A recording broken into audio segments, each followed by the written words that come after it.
오늘이 2024년 마지막 주일입니다. 이 한 해의 끝자락에 와 있는 시간이죠. 이 땅에 우리나라에 거대한 어둠이 내려 있고 이 새해가 와도 그 구름은 쉽게 그치지 않을 것 같습니다. 이 무슨 일이 일어날지 예상을 전혀 할 수 없는 그런 상태가 되었습니다. 세상도 그렇습니다. 평화롭고 안정된 곳은 찾아보기 쉽지 않는 세상이 되었습니다. 이 교육을 통해서 사회가 성숙되고 질서가 더 세워질 것이다 하는 그런 소망은 어느 곳에도 찾아볼 수 없는 것 같습니다. 세상은 이 평화를 추구하고 질서를 채우려고 하는 그런 것보다 오히려 더 생존 투쟁을 하는 그런 시대가 되었습니다. 이런 암울한 상황에서도 우리가 하나님께 감사할 수 있는데 그것은 어두움의 저편에 우리 하나님이 계시다 하는 사실을 우리는 믿기 때문입니다. 이 혼돈과 혼란과 무질서 이런 곳에도 우리 주 예수 그리스도께서 계시다는 사실을 우리가 알고 있기 때문에 우리는 결코 소망을 잃어버릴 사람들은 아닙니다. 여러분들의 마음속에 이런 외부적인 어떤 일이 일어나더라도 하나님께 소망을 두고 예수 그리스도로 인하여 다시 일어날 수 있는 힘을 매일매일 얻을 수 있게 되기를 주님의 이름으로 축원합니다. 우리 교회는 2024년 한 해 동안 너는 나를 따르라 하는 이 말씀을 표로 붙잡고 걸어왔습니다. 저는 이 마지막 주일에 이 말씀을 다시 함께 나누면서 새로운 해로 넘어가기를 원합니다. 우리는 지난 시간에 잘못, 실패, 죄를 내려놓을 수 있는 그런 시간을 가지고 있습니다. 오늘이 바로 그런 날입니다. 우리는 다시 일어날 수 있는데 오늘과 같은 이런 연말이 그런 날이죠. 그래서 하나님은 하나님 자신에게도 필요 없는 시간을 우리에게는 주셨고 바로 2024년 12월 29일이라고 하는 이런 우리 삶의 전환점이 되게 하는 그런 시간을 우리에게 허락해 주셨습니다. 이 새롭게 시작하려고 하면은 처음 걸어온 처음의 날을 돌아보는 것이 필요합니다. 우리가 처음 어떻게 시작하려고 했는지 보는 것이 필요하지요. 우리는 주 예수 그리스도를 따르는 마음으로 한 해를 출발했습니다. 새로운 시작을 하면서 지나온 과정을 확인해 보아야 하는 시간들이 오늘과 같은 시간들입니다. 예수님을 따라 살아가는가? 예수님을 따르고 있는가? 이것이 오늘 우리가 우리 자신을 돌아보아야 하는 그런 주제라고 할 수가 있습니다. 그래서 올해 시작하는 시간에 우리가 살펴보았던 너는 나를 따르라 하는 이 말씀을 다시 생각하기를 원합니다. 물론 설교 내용은 전에와는 전혀 상관이 없는 기억하고 있는 분은 없겠지만은 오늘 설교 내용은 전에 송구 영신 예배 때 했던 설교 내용과는 완전히 다른 설교 내용입니다. 예수님이 이 베드로를 처음 만났을 때에 나를 따르라, 나를 따라오너라 이렇게 말씀했습니다. 이 갈릴리 어부로 살아가고 있던 베드로와 부름을 받은 사람들이 나를 따르라는 말씀을 받고 3년 동안 예수님을 따라다녔습니다. 예수님의 제자가 되었죠. 예수님은 그런 제자들에게 수많은 말씀들을 해주셨습니다. 세상이 들을 수 없는 말씀, 하나님 나라의 말씀을 들려주고 또 가르쳐 주셨지요. 예수님은 말씀만 가르쳐 주신 것이 아니라 예수님 자신의 삶을 제자들에게 보여주었습니다. 하나님의 나라의 사람은 무엇을 생각하고 어떻게 살아가야 하는가 하는 것을 예수님 자신이 친히 보여주었습니다. 하나님 아버지가 원하는 대로 사는 것이 어떤 것인가 하는 것을 3년 동안 제자들에게 매일매일 숙식을 같이 하면서 보여주었습니다. 그러나 예수님을 따르는 베드로와 제자들은 예수님의 말씀을 거의 알아듣지 못했습니다. 이해를 하지 못했습니다. 예수님을 따르는 베드로와 제자들은 예수님의 그 이상한 삶을 이해할 수가 없었습니다. 예수님의 말씀을 자신들이 실천한다는 것은 더 어려웠겠죠. 예수님의 삶을 자신들이 그대로 따라 할 수 있다는 것도 생각해 본 적이 없는 것 같습니다. 마태, 마가, 누가, 요한복음을 보면 그렇습니다. 예수님, 나를 따르라는 예수님의 말씀을 듣고 순종하여 예수님을 3년 동안 따라다녔던 그 자체가 정말 대단한 일이고 기적이라고 할 수가 있습니다. 많은 사람들은 예수님께로 왔다가 떠났습니다. 예수님의 말씀이 무엇을 말하는지 알아듣지 못하겠다고 하면서 떠났습니다. 그들은 이 땅에서 먹고 마시고 입고 사는 문제에 관심이 있었는데 예수님은 날마다 이 땅의 일이 아니라 자신들이 알 수도 없는 나라를 말하고 있었기 때문이죠. 예수님이 가끔씩 베푸시는 병 고쳐주심, 기적, 이런 것은 정말 신나고 흥미로운 일이었지만은 그 외에 예수님이 하시는 말씀이나 예수님의 삶은 자신들과는 너무 거리가 있는 것 같이 느껴졌습니다. 그러니 그 사람들은 예수님께로 왔지만 계속하여 예수님을 따를 수가 없었던 것입니다. 이런 면에서 보면 예수님을 계속 따르고 있었던 베드로와 제자들은 정말 대단한 사람들이죠. 무엇인가 있었겠지요. 베드로와 제자들이 다른 사람들처럼 예수님을 떠나지 아니하고 계속해서 예수님을 따르는 것에는 분명히 무엇인가 있었을 것입니다. 예수님이 제자들에게 돈을 준 것 같지는 않습니다. 선물을 준 것 같지도 않습니다. 예수님이 그 제자들에게 명예를 준 것 같지도 않습니다. 예수님이 그 제자들에게 권력도 준 것이 아닙니다. 예수님은 그들에게 눈에 보이는 어떤 것도 준 적이 없습니다. 3년 동안. 그런데 베드로와 제자들은 그 3년 동안 예수님을 떠나지 않고 왜 계속 따라다녔을까요? 베드로와 제자들이 예수님의 부름을 받고 예수님에게 헌신하기로 작정했다 하는 말씀도 마태, 마가, 누가, 요한복음에는 없습니다. 예수님이 아니면 살아갈 수 없다고 이렇게 깨달았거나 이해한 적도 없는 것 같습니다. 베드로와 제자들은 예수님이 하시는 일을 자신들이 하고자 하는 사명의식이 그 열정이 너무 뜨거워서 예수님을 계속 따라다닌 것 같지도 않습니다.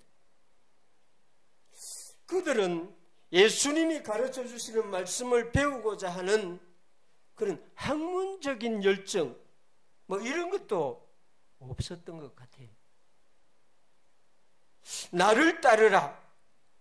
예수님의 말씀을 듣고 3년 동안이나 예수님을 따랐던 그 베드로와 그 제자들은 도대체 무엇으로 예수님을 계속 따라다녔을까요? 예수님은 그 따르는 제자들을 아주 여러 번 시험을 했습니다. 그럴 때마다 제자들은 제자다운 답을 제대로 한 적이 없습니다. 예수님이 행하시는 가장 중요한 일 앞에서는 베드로는 나는 저 사람 모른다 고까지 했습니다. 예수님이 고난을 당하기 시작하자 다른 제자들은 숨었습니다. 예수님을 따르고 있었지만 제대로 따르지 못했던 3년이었습니다. 그럼에도 불구하고 베드로와 제자들은, 또 많은 여자들은 예수님을 계속 따르고 있었다는 것입니다. 예수님을 떠나지 아니했습니다.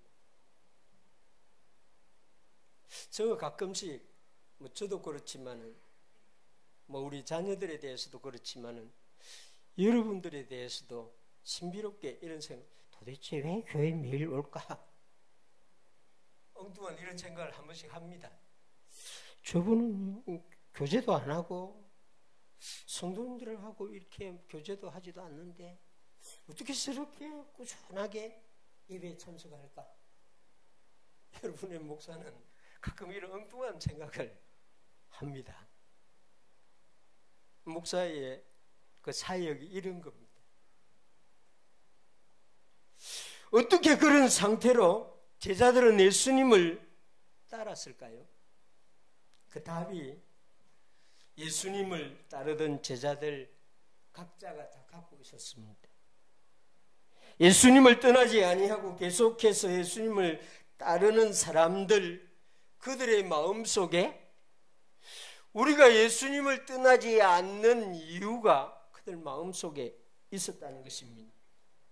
그런데 아이러니하게도 누구도 스스로 그 답을 분명하게 말하지 못하고 있었습니다. 여러분들도 그런 때가 있지요. 누가 무엇을 물으면 분명히 알고 있는데, 내게 그 답이 있는데 설명하기 어려운 것.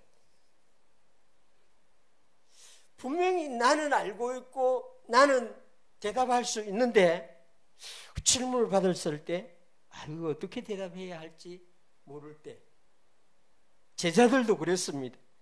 분명히 그들 각자에게는 이유가 있었습니다.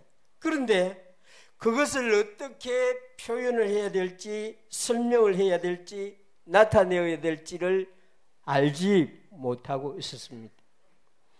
베드로와 제자들이 3년 동안이나 예수님을 떠나지 아니하고 계속 예수님을 따라다니고 있었던, 예수님을 모른다고 하면서도 예수님이 십자가에 잡혀서 고난을 당할 때는 외면하고 있으면서도 그 멀찌감치 서 있었던 이유가 있었는데, 예수님이 요한복음 21장에서 그 이유를 예수님이 알려주고 있습니다.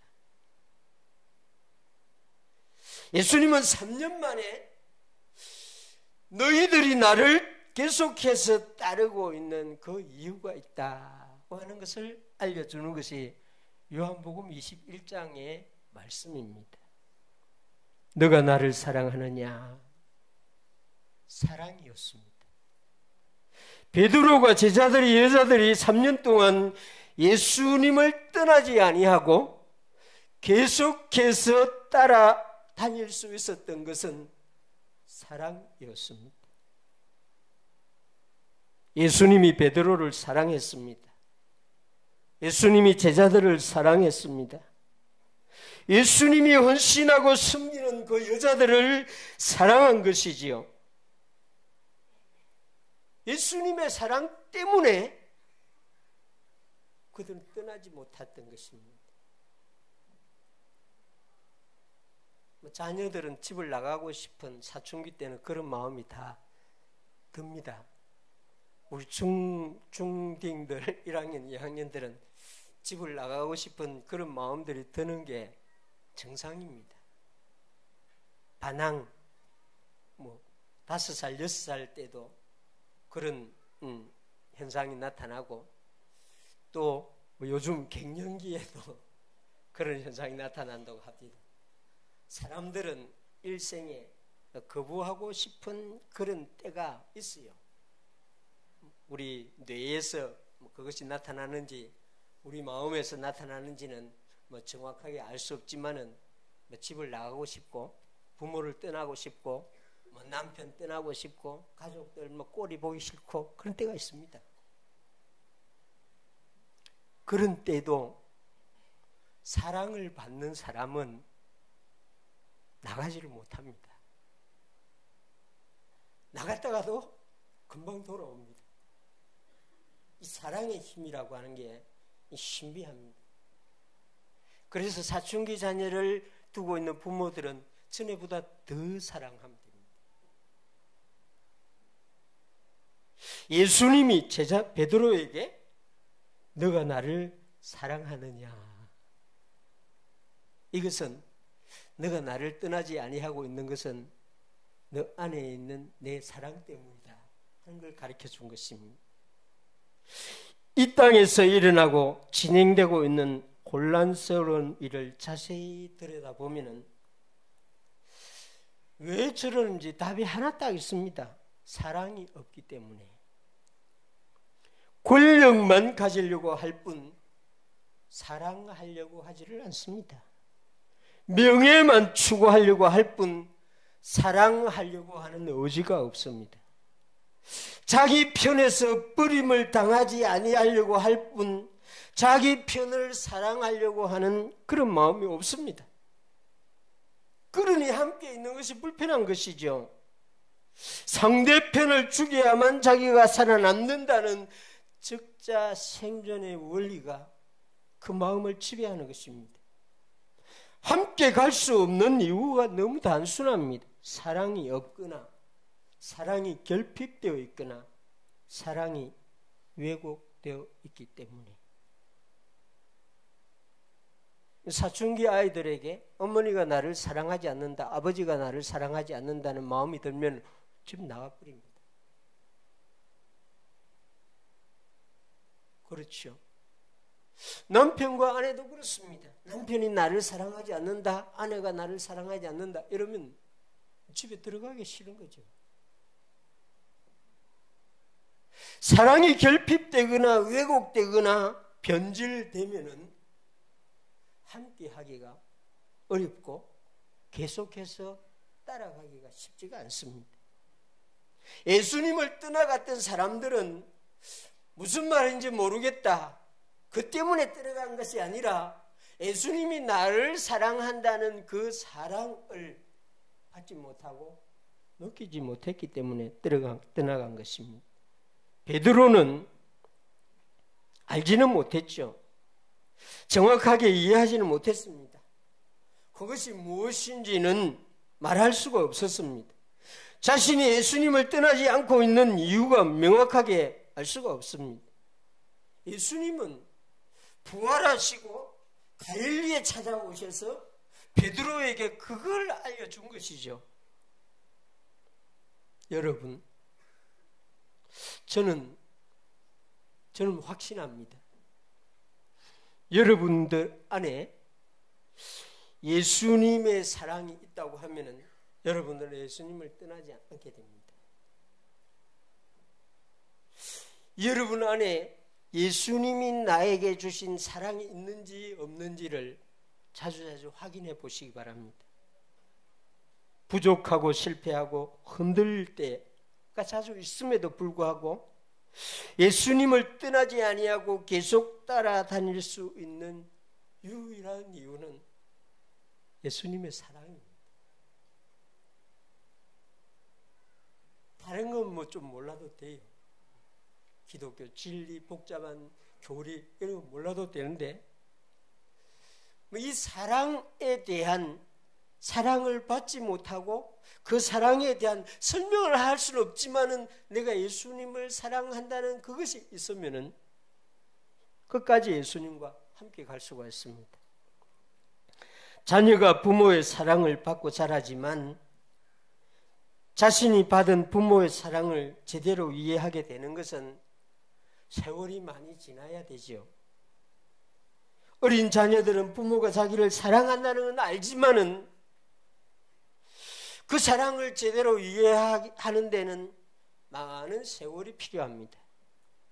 부모의 사랑이 어떤 것인지 이해하기 시작하는 그 시간은 결혼을 해서 자녀를 낳고 자녀로 인해서 고통을 당해보는 시간. 부모가 나를 사랑했구나. 어떤 분은 장례식장에서 부모의 사랑을 깨닫고 눈물을 하염없이 흘리게 됩니다. 이게 우리 인생입니다. 예수님이 베드로에게 너가 나를 사랑하느냐 3번씩 이렇게 질문했던 것은 베드로는 예수님의 사랑을 받고 있지만은 아직 그 사랑을 제대로 이해하지 못하고 있는 상태였기 때문이었습니다. 예수님의 질문에 베드로가 대답한 것을 보십시오. 베드로는 예, 나는 예수님을 사랑합니다. 이렇게 말하지 않습니다. 내가 주님을 사랑하는 줄 주님께서 아십니다. 베드로의 대답은 제자답지 못한 상태로 예수님을 따라다녔지만 자신 안에 주님을 사랑하는 것이 있기 때문에 이렇게 고백하는 것입니다. 주님, 내가 주님을 사랑하는 사랑은 참 부끄럽습니다. 그러나 주님은 내가 주님을 사랑한다는 것을 알고 있습니다. 이런 식입니다. 주님의 사랑을 받고도 나는 이렇게밖에 주님을 사랑하지 못하고 있습니다. 이런 고백이죠.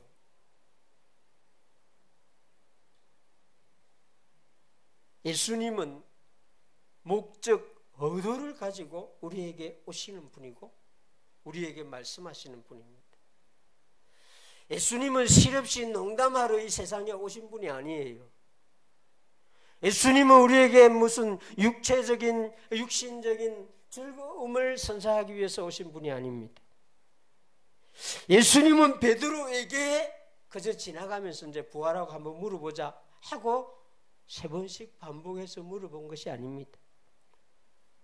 예수님은 베드로에게 너가 나를 사랑하고 있기 때문에 나를 떠나지 않고 있다는 것을 확인시켜 주기 위해서 반복해서 질문했던 것입니다.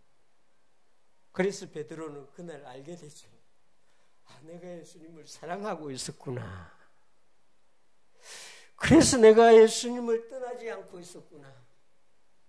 예수님 앞에 수없이 실수를 반복하고 예수님을 모른다고까지 말했지만은 여전히 이렇게 예수님이 오라고 하는 장소에 와 있구나. 내 마음 안에 부끄럽지만은 그래도 예수님을 사랑하는 마음이 있었구나. 사춘기 자녀가 부모가 싸워가지고 집을 나갔지만은 다시 돌아올 수 있는 것은 그 자녀의 마음 속에 부모를 사랑하는 마음이 있기 때문입니다. 부모의 사랑을 받았기 때문에 그 부모 사랑 때문에 다시 돌아오는 거예요. 그렇습니다. 싸울 수는 있습니다.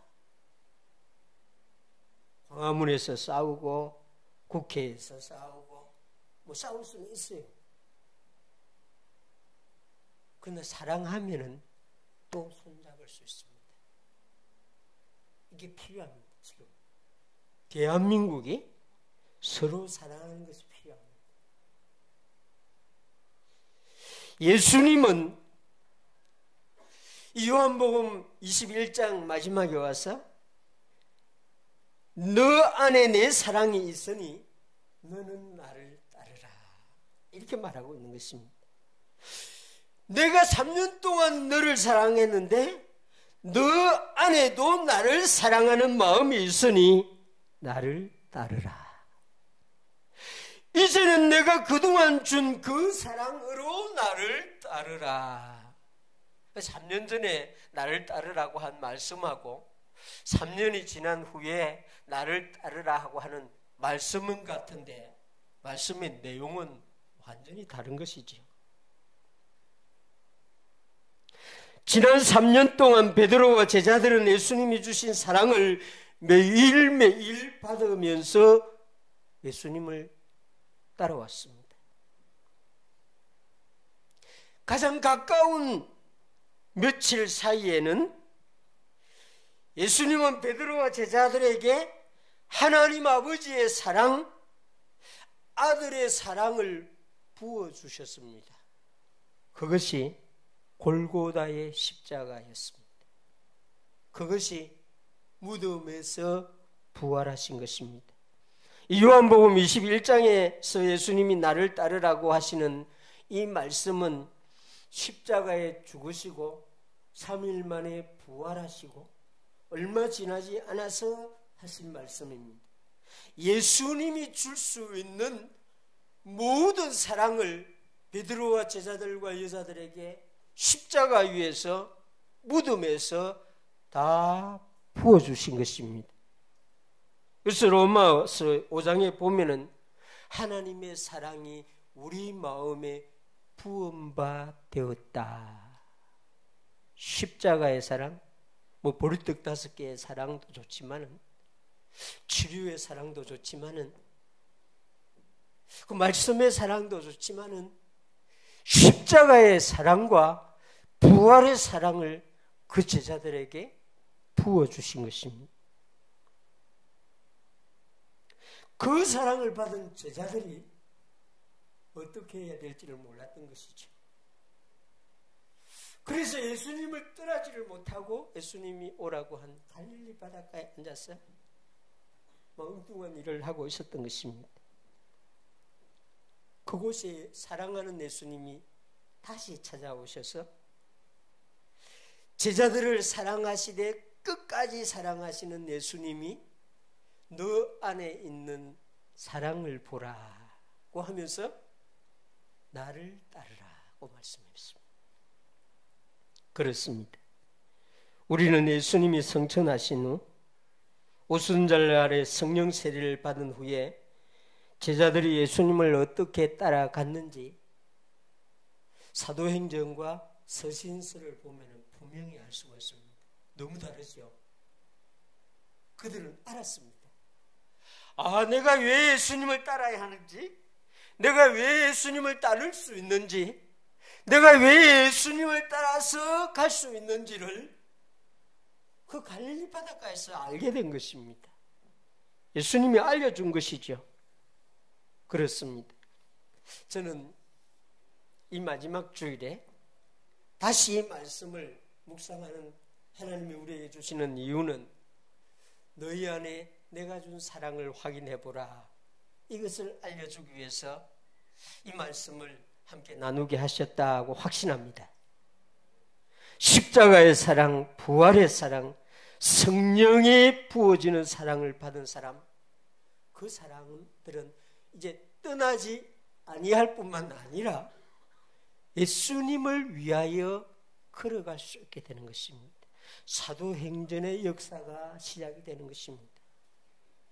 하나님은 우리에게도 감사하게도 예수님을 따를 수 있도록 해주셨습니다. 어떤 분은 이제 막 부름을 받고 예수님을 따르기 시작했을 수도 있습니다. 아주 예수님이 주시는 사랑이 무엇인지 감이 잡히지 않는 분도 있을 수 있어요. 그러나 일단 예수님의 사랑을 받기 시작한 분들은 저는 확신하는데 예수님을 떠나지 못합니다. 우리 예수님의 사랑은 끊을 수 없다고 했습니다. 사람의 사랑은 끊을 수 있습니다. 그러나 하나님의 사랑, 예수님의 사랑은 끊을 수 없습니다. 그래서 받기 시작한 사람은 결국은 예수님을 따라다니게 되는데 제자들처럼 이 3년이 짧아지기를 바랍니다. 너무 긴 세월 동안 이것이 무엇인지도 알지 못하고 모른다 하기도 하고 알지 못하겠다고 하기도 하고 이런 식으로 예수님을 따라 너무 오래 걸어가지 마시기를 바랍니다. 그래서 오늘 이 말씀을 묵상하도록 주시는 것입니다. 여러분 안에 무엇이 있는지, 하나님이 여러분들에게 주신 것이 무엇인지, 예수님이 여러분들에게 십자가 위에서 무덤에서 주신 것이 무엇인지, 그것이 내 안에 있는지 확인해 보시기 바랍니다. 그러면 예수님이 너는 나를 따르라 말씀하실 것입니다. 그때부터 3년 전과 이제 따르는 모습이 다를 것이다 저는 믿습니다. 이런 은혜가 오늘 여러분들에게, 여러분의 가정에, 우리 교회에 있기를 주님의 이름으로 축원합니다. 기도합시다. 우리 함께